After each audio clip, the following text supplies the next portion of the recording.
Hi guys, welcome back to my channel. मेरा नाम है ऋषभ गोयल और अभी हम डीए की प्लेलिस्ट कर रहे थे जिसमें हमने अभी तक 01 नैपसैक्स प्रॉब्लम कंप्लीट कर लिया था हमारे ब्रांच एंड बाउंड में। अब हम नेक्स्ट एप्लीकेशन स्टार्ट करेंगे, वो है ट्रैवलिंग सेल्समैन प्रॉब्लम। सबसे पहले देखते हैं ट्रैवलिंग सेल्समैन प्रॉब्लम होता क्या है।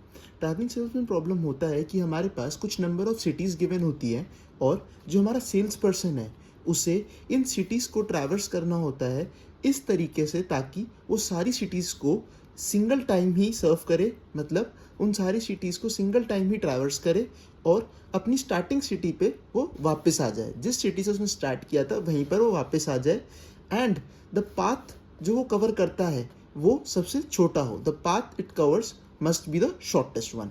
तो ये होता है ट्रैवलिंग सेल्समैन प्रॉब्लम। इसको अब हम ब्रांच एंड बाउंड के थ्रू सॉल्व करेंगे। A weighted graph is given and we have to find a shortest tour that is going through all the vertices at once and returning back to the starting point। ये तो है हमारी problem. अब travelling salesman problem के questions किस तरीके से आते हैं, या तो हमें कुछ इस तरीके से ग्राफ गिवन होता है या हमें ये कॉस्ट एडजेसेंसी मैट्रिक्स गिवन होता है। इस ग्राफ में हमारे पास या तो ये हमारा जो ग्राफ है वो है नॉन डायरेक्टेड ग्राफ या फिर अनडायरेक्टेड ग्राफ, बट हमें कई बार डायरेक्टेड ग्राफ भी गिवन होते हैं और हमें कुछ इस तरीके से कॉस्ट एडजेसेंसी मैट्रिक्स भी गिवन होती है। तो अब हम इसमें दो मेथड पढ़ेंगे कि किन दो मेथड से हम इसे सॉल्व कर सकते हैं। कहीं पर अगर हमें क्वेश्चंस में कुछ ग्राफ्स गिवन है तो उसके लिए मेथड हम 1 यूज़ करेंगे, और अगर हमारे पास कुछ कॉस्ट एडजेसेंसी मैट्रिक्स गिवन है तो उसके लिए हम मेथड 2 यूज़ करेंगे। अब इसमें कन्फ्यूजन ये होती है कि हमें पता नहीं लगता कि किस टाइप पे या फिर किस तरीके के क्वेश्चन पे हमें कौन सा मेथड यूज़ करना है। तो वो इस वीडियो में आपको अच्छी तरीके से क्लियर हो जाएगा। अगर सपोज हमारे को क्वेश्चन में इस तरीके से कोई अनडायरेक्टेड ग्राफ गिवन है, जैसे इसमें ग्राफ में कोई भी डायरेक्शंस गिवन नहीं है, तो उस वाले पॉइंट पे हमें एक मेथड करना होता है, उसको मैं मेथड 2 नाम दे देता हूँ। इस वाले टाइप ऑफ ग्राफ्स में हमें मेथड 2 यूज़ करना होता है। और अगर हमें इस तरीके से कॉस्ट एडजेसेंसी मैट्रिक्स गिवन हो तो हमें इसमें क्या यूज करना होगा, मेथड 1। अब इसमें एक और अंडरस्टैंड करने वाली चीज़ ये है कि अगर हमारे पास, यहाँ पर मैं लिख देता हूँ डायरेक्टेड ग्राफ, अगर हमारे पास डायरेक्टेड ग्राफ गिवन है तो आप सोचेंगे कि मैंने आपको सिखाया है कि ग्राफ से किस तरीके से हम उसका कॉस्ट एडजेसेंसी मैट्रिक्स लिखते हैं।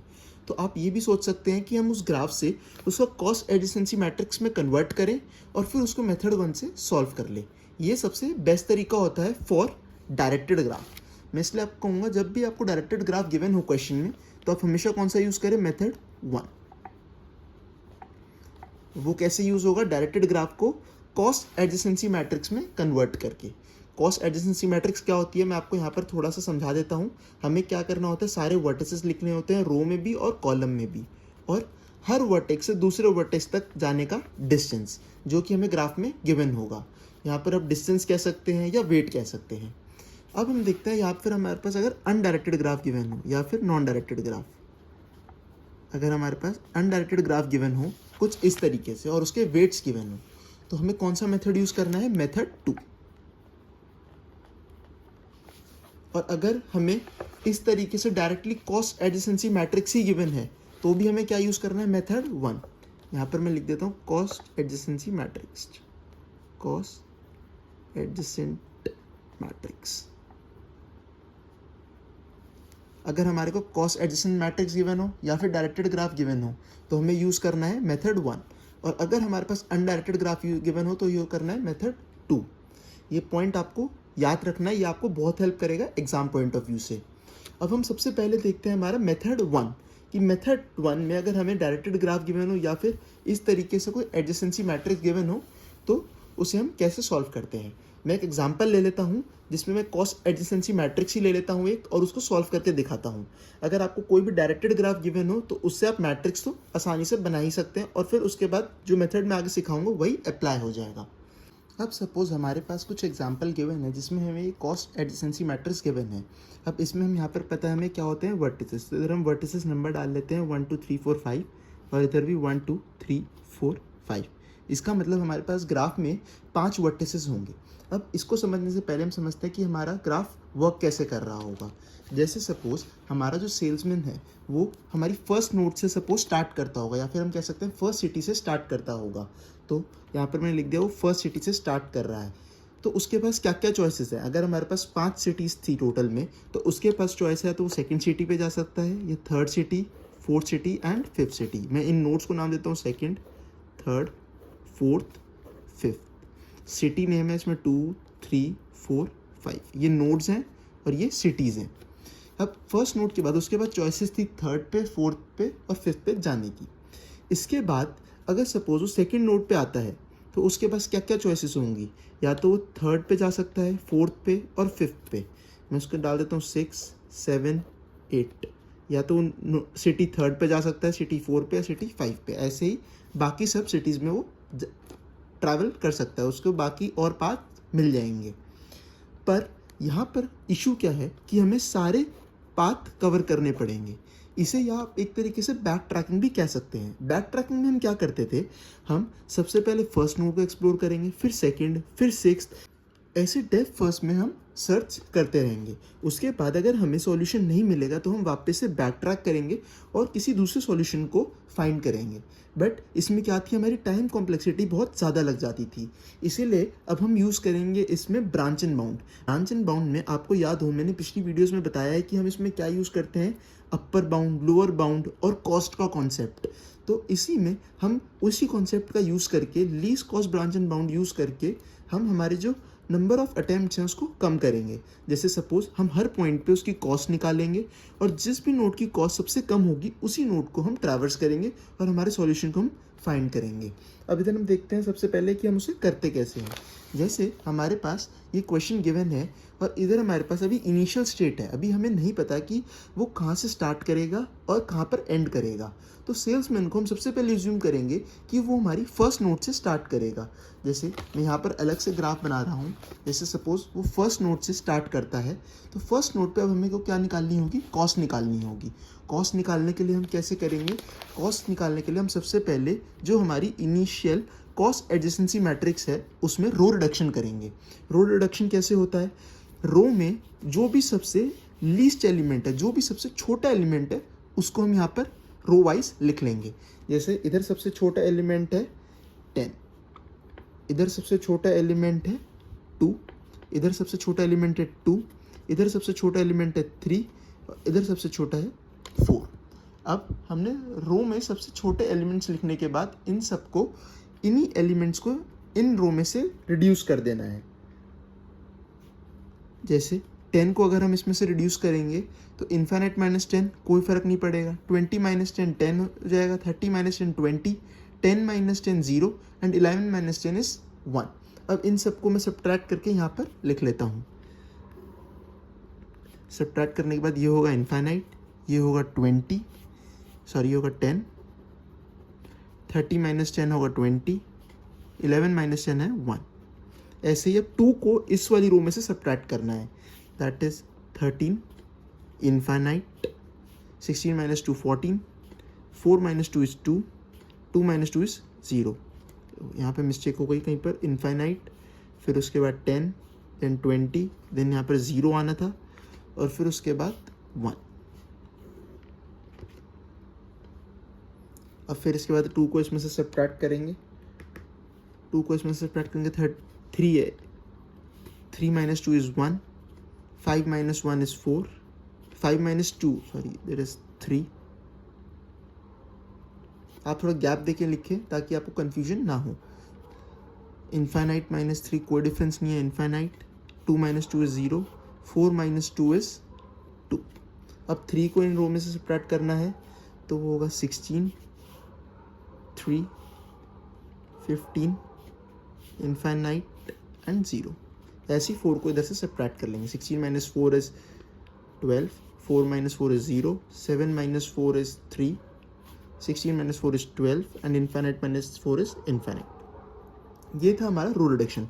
अब हम जो भी हमने रो के एलिमेंट्स को सब्ट्रैक्ट करा है उन सबको हम ऐड कर लेंगे, 10 + 2 + 2 + 3 + 4।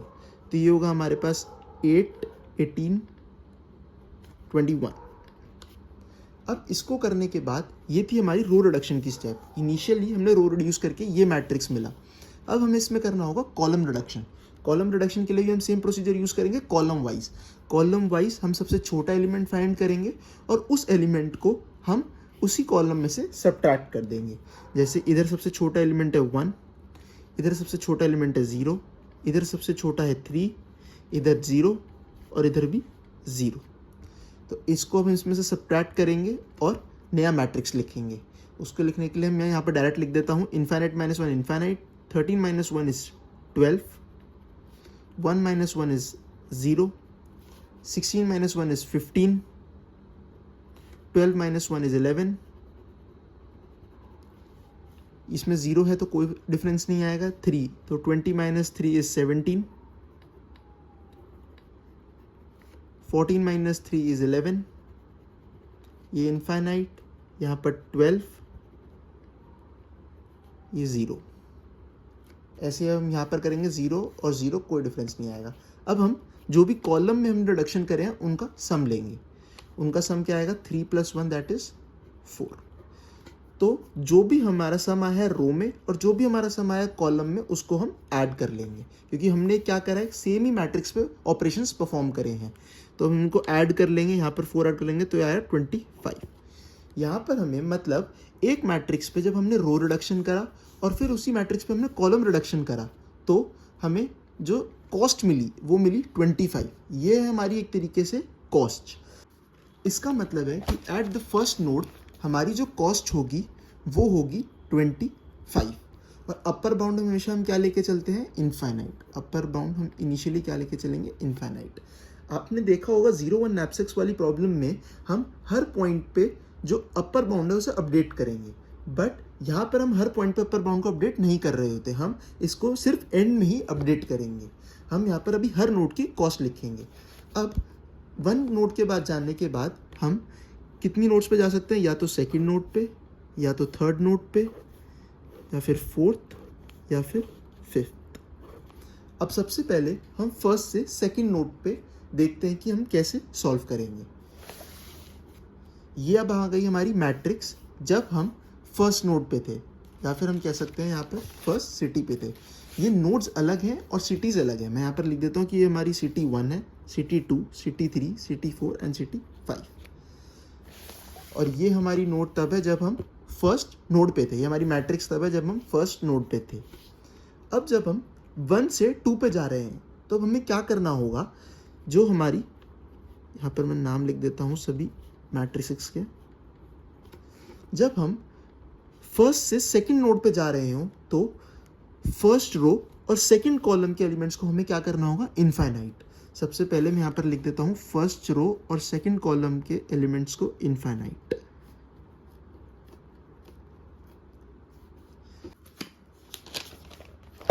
अब आप इधर देख सकते हैं अगर हम फर्स्ट से 2 पे गए तो हम 2 से 1 पे वापस नहीं जा सकते।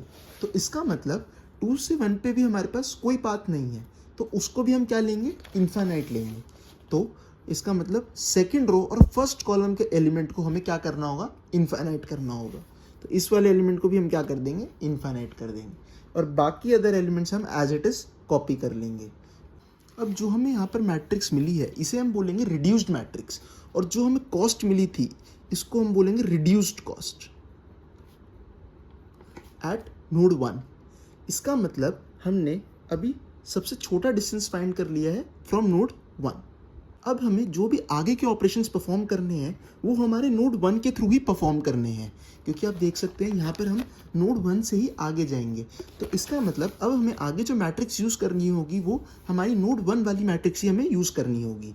तो अब मैं इस वाली मैट्रिक्स के ही एलिमेंट्स यहाँ पर एज इट इज़ यहाँ पर कॉपी करूँगा। तो वो हमारा 0, 15, 11, 0, 15, 11, और यहाँ पर आप देख सकते हैं यहाँ पर 11 इनफाइनाइट, 12, 0, 2, 0 इनफाइनाइट, 12, 0, 2, 0 एंड इनफाइनाइट।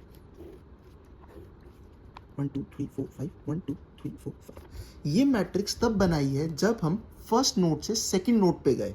मतलब जब हम फर्स्ट सिटी से सेकंड सिटी पे गए तो हमने जो हमारी रिड्यूस मैट्रिक्स आई थी उसी मैट्रिक्स में हमने फर्स्ट रो और सेकंड कॉलम को इनफाइनाइट कर दिया, क्योंकि अब हम फर्स्ट से 2 पे जा रहे हैं और हम 2 से 1 पे वापस नहीं जा सकते, इसीलिए हम सेकंड रो और फर्स्ट कॉलम का जो एलिमेंट है उसे भी हमने यहाँ पर इन्फाइनाइट कर दिया और बाकी बचे एलिमेंट्स हमने एज इट इज़ यहाँ पर लिख दिए हैं। इसमें हमें 2 बार रिडक्शन करना पड़ता है, इसीलिए यहाँ पर आपको थोड़े ढंग से समझ में नहीं आ रहा होगा क्योंकि मैंने उसी पे ओवरराइट कर दिया है। मैं उसके बाद आपको अलग से पहले से ही मैट्रिक्स बना के दिखाऊंगा, तो उससे आपको अच्छी तरह समझ में आ जाएगा कि मैं क्या लिख रहा हूँ। अब उसके बाद यहाँ पर हम आ गए। अब ये है हमारी सेकंड नोड पे जो मैट्रिक्स होगी वो। अब इस वाली नोड पे भी हमें सेम ऑपरेशंस परफॉर्म करने हैं, that is firstly row reduction and then column reduction. वो हम कैसे करेंगे मैं एक और का करके दिखा देता हूँ, फिर बाकी बचे पार्ट्स का मैं डायरेक्टली लिख दूंगा। इसमें मैं क्या करूँगा, सबसे छोटा एलिमेंट फाइंड करूँगा रो वाइज।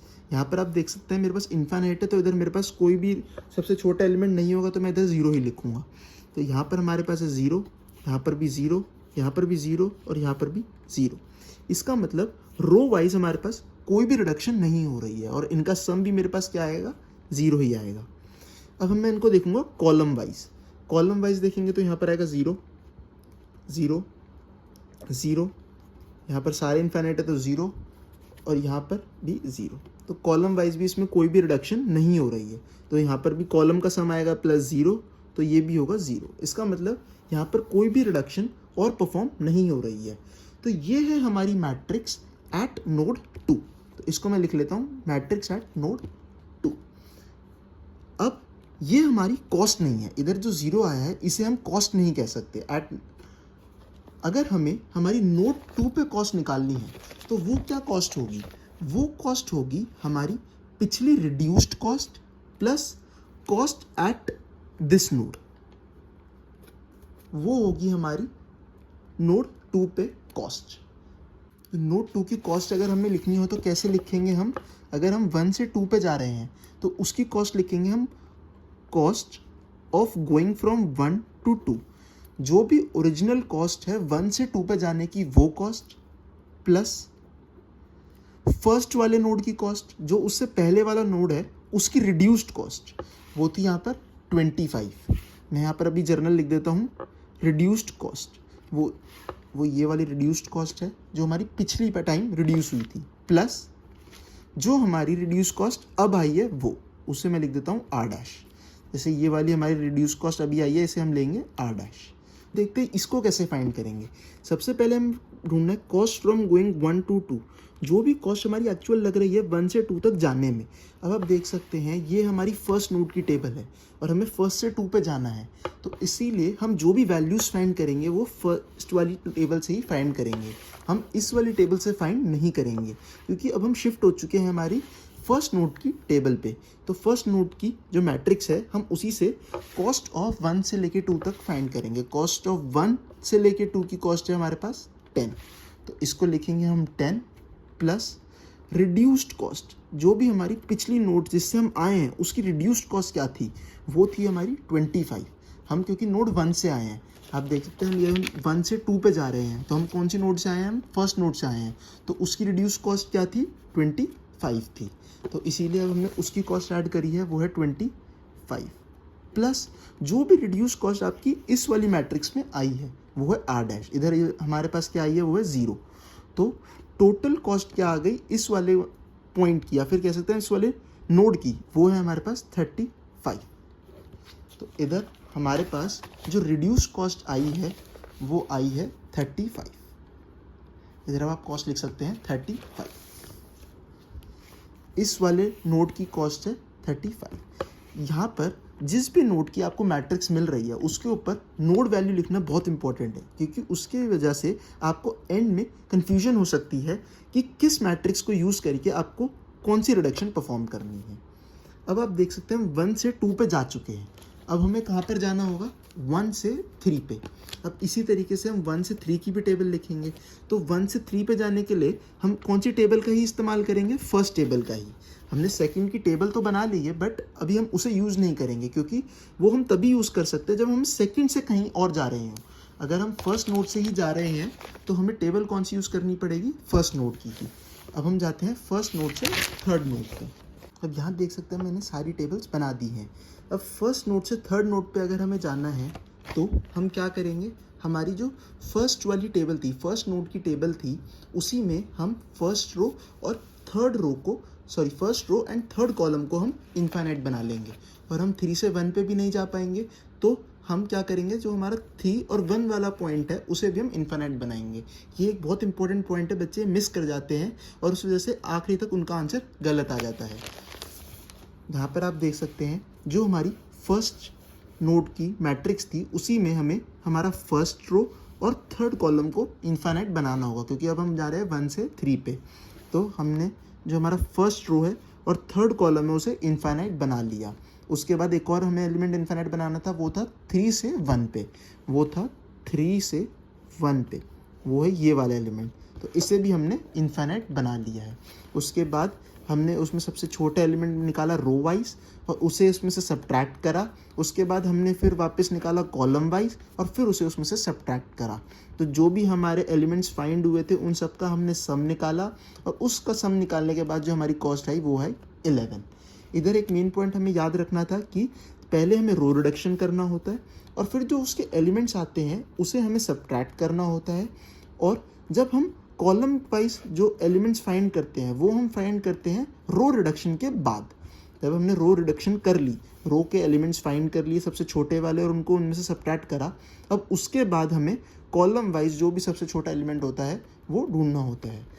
इसमें एक बच्चों को और इशू आता है कि जो बच्चे हैं वो रो रिडक्शन और कॉलम रिडक्शन के जो एलिमेंट्स हैं उनको एक ही साथ चूज़ कर लेते हैं, जिसमें दिक्कत ये होती है कि जो वैल्यूज़ हैं वो बदल जाती हैं, क्योंकि हमें जो कॉलम रिडक्शन में वैल्यूज़ फाइंड करनी होती है वो रो रिडक्शन के बाद करनी होती है।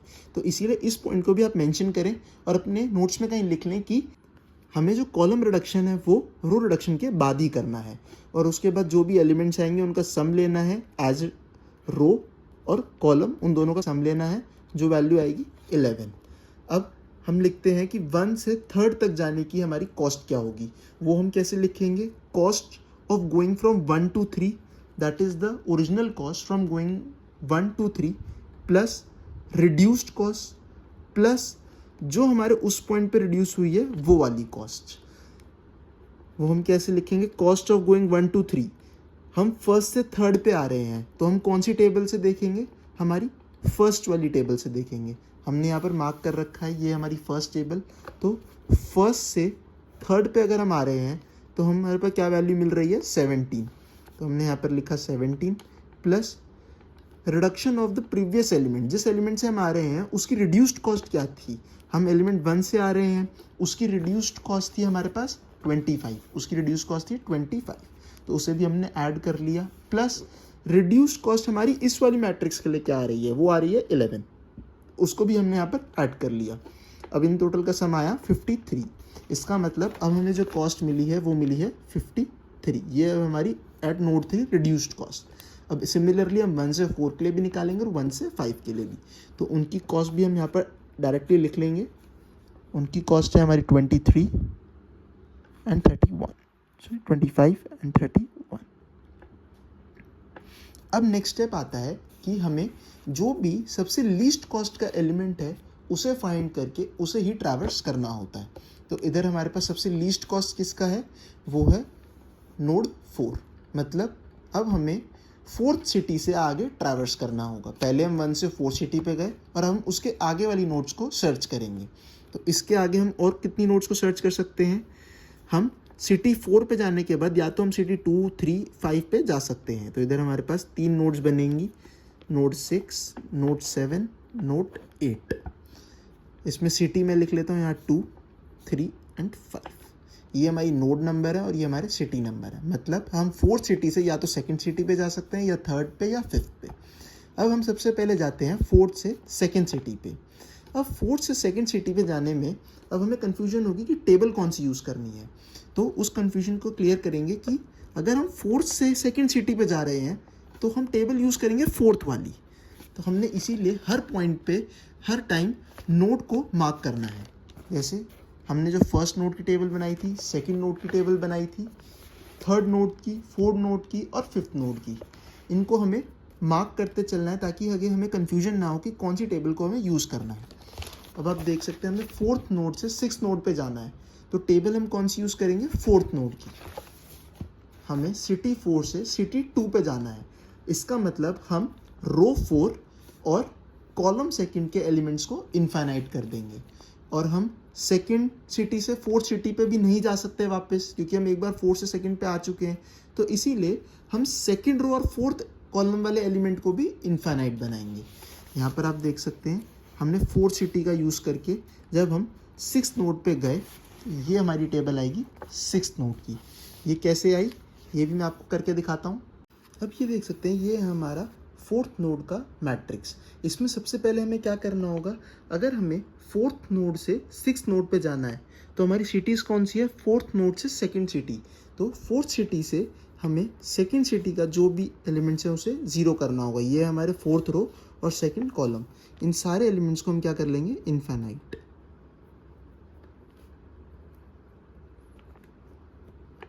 और हम सेकंड सिटी से फोर्थ सिटी पे भी नहीं जा सकते, तो सेकंड सिटी से फोर्थ सिटी वाला एलिमेंट भी हम क्या करेंगे, इनफाइनाइट। वो पहले से इनफाइनाइट है। तो अब इसके बाद हमें रो रिडक्शन और कॉलम रिडक्शन परफॉर्म करना है। एलिमेंट्स आप देख सकते हैं सारे रो रिडक्शन और कॉलम रिडक्शन में हमें 0 ही मिलेंगे और उनका सम आएगा 0। इधर अब वैल्यू लिखनी होगी हमें कि हम कॉस्ट की वैल्यू कैसे लिखेंगे। तो वो कॉस्ट होगी cost from going node 4 to node 2 plus reduced cost of 4, मतलब जब हम 4 से आए हैं तो उस वाले नोड की कॉस्ट रिड्यूस्ड कॉस्ट प्लस इस वाले नोड की reduced cost, that is R dash C of 4 से लेके 2। अब इस वाली कॉस्ट की वैल्यू हम कैसे लिखेंगे, 4 से, मतलब जो भी हमारी नोड 4 की टेबल थी उससे हम इस वाली कॉस्ट की वैल्यू लिखेंगे। मैं आपको नोड 4 की टेबल दिखा देता हूँ। इसमें हमने कोई चेंजेस नहीं करे थे नोड 4 की, बस 4 से 2 के जो एलिमेंट्स थे उसे 0 करा था। 4 से 2 के एलिमेंट्स जो थे वो हमने 0 करे थे। उधर था हमारे पास पिछली बार, दैट इज 3। तो इधर हमारे पास होगा 3 plus reduced cost of node 4। Reduced cost of node 4 है हमारे पास 25 प्लस 25 प्लस 0, तो इसकी रिड्यूस कॉस्ट आएगी 28। ऐसे ही अब हम 4 से 7, 4 से 8 निकाल लेंगे। तो हम जब 4 से 7 निकाल रहे होंगे तो हमें फोर्थ वाले मैट्रिक्स में रो 4 और कॉलम 3 के जो भी एलिमेंट्स हैं उन्हें इनफाइनाइट करना होगा और थर्ड रो और फोर्थ कॉलम का जो एलिमेंट है उसे भी इनफाइनाइट करना होगा। सिमिलरली इसमें भी वही सेम ऑपरेशंस परफॉर्म करेंगे और उनकी कॉस्ट निकालेंगे। इधर हमारे पास कॉस्ट है ये 28, मैं बाकी इनकी भी कॉस्ट निकाल के यहाँ पर डायरेक्टली लिख देता हूँ। यहाँ पर आप देख सकते हैं अब हमें नोड मिल चुकी है हमारी नोड 6, नोड 7 और नोड 8 पे जो भी हमारी मैट्रिक्स परफॉर्म बनेगी वो यहाँ पर हमने लिख दी है और उनकी कॉस्ट भी हमने इस वाले ग्राफ में लिख दी है, जो भी उनकी कॉस्ट होगी। अब सबसे छोटी कॉस्ट हम फाइंड करेंगे। सबसे छोटी कॉस्ट हम देखेंगे वो है हमारी नोड 6 की। इसका मतलब अब हम किसको ट्रैवर्स करेंगे, हमारी नोड 6 को। नोड 6 अब हम कहाँ तक जा सकते हैं, अभी तक हमारे 3 सिटीज़ ट्रैवर्स हो चुकी है। तो सिटीज़ कौन सी बची है हमारी, सिटी 3 और सिटी 5। इधर से हम 2 नोड और बना सकते हैं, नोड 9, नोड 10 जो है सिटी 3 की और सिटी 5 की। अब हम 2 से 3 पे जाएंगे तो कौन सी टेबल यूज़ करेंगे, नोड 6 की। ऐसे ही 2 से 5 पे जाएंगे तो हम टेबल यूज़ करेंगे नोड 6 की। टेबल्स हमें यूज़ करनी है नोड्स की, और हम जब इनफाइनाइट करेंगे किसी एलिमेंट्स या किसी रोज को तो उसमें हम यूज़ करना है सिटीज़ का। मतलब अगर हम सेकंड सिटी से थर्ड सिटी जाएंगे तो 6th वाली नोड की मैट्रिक्स में हम रो 2 और कॉलम 3 को इनफाइनाइट कर देंगे और जो एलिमेंट हमारा रो 3 और कॉलम 2 पे आ रहा होगा उसे भी हम इनफाइनाइट कर देंगे, क्योंकि हम थर्ड सिटी से सेकंड सिटी पे वापस नहीं जा सकते। तो उन सबको इनफाइनाइट करने के बाद हम रो रिडक्शन करेंगे, कॉलम रिडक्शन करेंगे और फिर हमारा फॉर्मूला लिखेंगे, that is cost of going from second city to third city plus cost of previous जो भी एलिमेंट है उसका reduction plus reduction at this matrix, जो भी हमारी मैट्रिक्स होगी वो। यहाँ पर लिखता हूँ, यहाँ पर आप देख सकते हैं हमने लिखा है cost of growing from second city to third city plus R, that is the reduce cost of previous element या फिर प्रीवियस नोड जिससे हम आए हैं, plus reduced cost of this node. तो reduced cost of this node है हमारी 13। Reduced cost हमारे पिछले नोड जिससे हम आए हैं वो हम आए हैं नोड 6 से, तो 6 की रिड्यूस कॉस्ट क्या है हमारी 28। तो यहाँ पर 28 लिख दिया plus cost of going from second city to third city. इसकी हम कहाँ से लिखेंगे, हमारी पिछले नोड की टेबल से, जिससे हमने ये वाली टेबल बनाई है उस टेबल से हम इसकी वैल्यू को लिखेंगे। तो हमने इसको बनाया है 6 वाली नोड की टेबल से, वो है यहाँ पर cost of going from second city and to third city, वो है हमारे पास 11। तो वो कॉस्ट है यहाँ पर 11 प्लस 28 प्लस 13, उसकी वैल्यू आई हमारे पास 52। ऐसे ही हम नोट 10 की भी कॉस्ट निकाल लेंगे और उसकी कॉस्ट हम डायरेक्टली हमारे यहाँ पर ग्राफ में लिख देंगे। इधर हमारे पास कॉस्ट आई है 52 और मैं इसकी भी कॉस्ट यहाँ पर डायरेक्टली लिख देता हूँ, वो कॉस्ट है 28। अब हम फिर से सबसे छोटी कॉस्ट फाइंड करेंगे, वो कॉस्ट होगी नोट 10 की। नोट 10 से अब हम कहाँ पर जा सकते हैं, हमारे single element that is node 3 पे। वापस अब हम 10 से 5th सिटी से 3rd सिटी पे जाएंगे, मतलब नोड 10 से नोड 11 पे जाएंगे। तो उसके लिए हम क्या करेंगे, जो भी हमारी नोड 10 पे जो मैट्रिक्स थी उसमें हमारे 5th रो और 3rd कॉलम के एलिमेंट्स को इन्फाइनाइट कर देंगे और 3rd रो से 5th कॉलम पे जो एलिमेंट मिलेगा उसको भी इन्फाइनाइट कर देंगे। फिर रो रिडक्शन और कॉलम रिडक्शन को परफॉर्म करके हमें ये टेबल मिलेगी। इस टेबल में आप देख सकते हैं हमारे पास सारे एलिमेंट्स इन्फाइनाइट आ चुके होंगे। तो इसीलिए अब हमारे पास जो भी रो रिडक्शन और कॉलम रिडक्शन होगी उसमें सारे एलिमेंट 0 होंगे और इस पॉइंट पे कोई भी रिडक्शन नहीं हुआ होगा। और इस पॉइंट पे अगर हमें कॉस्ट निकालनी हो तो वो हम कैसे निकालेंगे, वो हम निकालेंगे cost of going from city 5 to city 3, city 5 to city 3 plus पिछले वाले reduce cost that is R plus R dash, जो इस पॉइंट पर रिडक्शन हुआ है वो। इस पॉइंट पर कोई भी रिडक्शन नहीं हुआ तो वो है 0 और आर वैल्यू है पिछले वैल्यू की रिडक्शन वैल्यू, वो थी 28। तो इसमें हम लिखेंगे आर की जगह 28। कॉस्ट ऑफ 5 टू 3 वो हम लिखेंगे पिछली टेबल से, मतलब जिस टेबल से हम यूज़ करके 11th नोड बनाई है उसी टेबल में से हम कॉस्ट ऑफ 5 टू 3 फाइंड करेंगे। मतलब 10th नोड से हम कॉस्ट ऑफ 5 टू 3 फाइंड करेंगे। 10th नोड की टेबल ये है, कॉस्ट ऑफ 5 टू 3 इज 0। तो इधर हम क्या लिखेंगे 0। तो इसके टोटल हमारे पास जो कॉस्ट मिली वो है 28। तो यहाँ हमें कॉस्ट मिली 28। तो इधर हमारा जो ग्राफ है वो एंड करता है। तो अब इस पॉइंट पे आप अब दोबारा फाइंड करेंगे कि हमारी सबसे छोटी कॉस्ट कौन सी है। लीफ नोड्स में हमारे पास सबसे छोटी कॉस्ट कौन सी है, 28। तो अब हम हमारा जो अपर बाउंड है उसे इनफाइनाइट से अपडेट करके कर देंगे 28। और जो भी हमारे एलिमेंट्स, मतलब जो भी हमारे लीफ नोड्स हैं जिनकी कॉस्ट 28 से बड़ी है, हम उन्हें किल कर देंगे, क्योंकि अब उनको ट्रैवर्स करने का कोई भी फ़ायदा नहीं होगा। तो इनको, जैसे इसकी कॉस्ट 36 है तो इसे हम किल कर देंगे, ऐसे इसे भी किल कर देंगे। यहाँ पर भी हमारी नोड्स बड़ी हैं 28 से तो इन्हें भी किल कर सकते हैं हम, यहाँ पर भी किल कर सकते हैं। इसको अब हम किल नहीं करेंगे तो हम इसी को ट्रैवर्स करेंगे। तो इसको हम ट्रैवर्स करके अब कहाँ पर ले जाएंगे, हमारी फर्स्ट नोड पे। अब इसमें आप देखेंगे कि हमारे पास जो कॉस्ट आई है वो आई है 1 से 4, 4 से 2, 2 से 5, 5 से 3। तो अब हमें इसमें 3 से 1 की भी कॉस्ट ऐड करनी होगी, बट ये वाले तरीके से हमारी जो 3 से 1 की कॉस्ट है वो ऑटोमेटिकली इसमें ऐड हो चुकी होती है। इसीलिए हमें जो ये कॉस्ट मिलती है वो हमें एंड में मिलती है हमारी लीस्ट कॉस्ट। तो अब हमें जो पाथ मिला होगा वो होगा 1 से 4, 4 से 2, 2 से 5 एंड देन 5 से 3 एंड देन 3 से वापस 1। वापस 1 इसीलिए क्योंकि अब हमें वापस हमारे स्टार्टिंग पॉइंट पे जाना होगा और कॉस्ट जो हमारी होगी वो होगी 28। तो ये था हमारा मेथड 1, जिस तरीके से हमें सॉल्व करना था अगर हमारे पास कॉस्ट एडजेंसी मैट्रिक्स या फिर डायरेक्टेड ग्राफ गिवन हो। तो अगली वीडियो में मैं बताऊंगा अगर आपके पास अनडायरेक्टेड ग्राफ गिवन हो तो उसे हम कैसे सॉल्व करेंगे हमारे मेथड 2 से। अगर आपको मेरी वीडियोस अच्छी लगी हों तो प्लीज़ मेरी वीडियोस को लाइक करें, चैनल को सब्सक्राइब करें ताकि आपको नोटिफिकेशन मिलता रहे कि मेरी नई वीडियोस कब आ रही हैं और आपकी कोई भी वीडियोस मिस ना हो। और मेरी वीडियोस को आप अपने फ्रेंड्स के साथ भी शेयर करें ताकि उनकी भी सेमेस्टर एग्जाम्स में हेल्प हो सके। अगर आपको कोई भी डाउट हो इस वीडियो से रिलेटेड तो आप नीचे कमेंट सेक्शन में अपने डाउट को लिख सकते हैं। मैं वहाँ से उस डाउट को क्वेश्चन को रिजॉल्व करने की पूरी कोशिश करूँगा। Thank you, bye.